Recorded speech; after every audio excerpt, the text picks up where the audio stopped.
And this serves quite well. We can put quite a few, and cook a good meal out here. Gary Hopkins and his wife aren't taking any chances when it comes to Y2K. They have enough supplies to hold out a week if there's any trouble. Well, we have a lot of extra Jell-O, extra canned foods.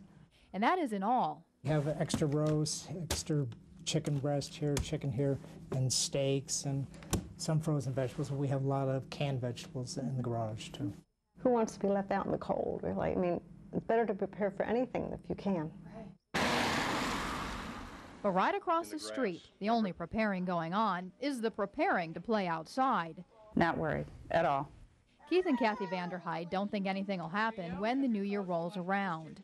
We've done nothing. My husband was going to withdraw cash, and he hasn't done that even, so. They have confidence the services they rely on will be just fine. And if there are any problems, up we go. Keith and Kathy think they'll only last a few days. You can get all wrapped up in these things and waste a whole bunch of time and energy over it. For this family, life is too short to worry about something that might turn out to be nothing. I should go out and just get more gas. For the Hopkins, they'll wait until after the new year to determine if the Y2K bug was exterminated before it even hatched. I was supposed to leave at 3:35. Pearl Skolton thought she might be the first victim of Y2K. She's going nowhere fast. Even so, she isn't worried about traveling when the new year rolls around. God is still on the throne, and he controls everything, including computers. Airlines spent 2 years preparing for this day, knowing most of what they do relies on computers. We're prepared for to handwrite bag tags, and we have an ample supply of manual ticket stock. At the airport, there are hundreds of systems and equipment that is being checked as we speak to see if they work.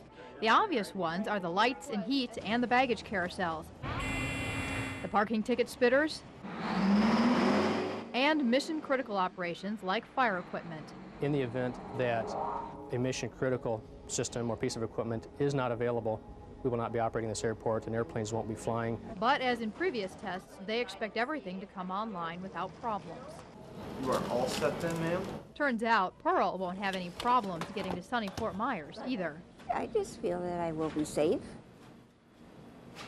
We'll plan to have open running within the next hour or two. Yeah. Okay, great. The Steelcase Command Center is abuzz with activity. Aviation is green. They're processing real electronic orders from around the country, all to make sure the system will run on the first business day after Y2K. We actually had our remote locations come on site to validate their voice and their data networks. So when they're ready for also to support production. For several hours, they also ran real production similar to this. The company has been preparing for 4 years. And while many people seem to have already dismissed Y2K as a non-event, Steelcase officials know Monday night is their biggest test. We have, as you said, have tested this many, many times over. But this is the time that we're really in the year 2000. They need to make sure each computer receives and passes along data without a hitch. And as of early evening, today is January the 2nd, 2000. Time is 6 p.m.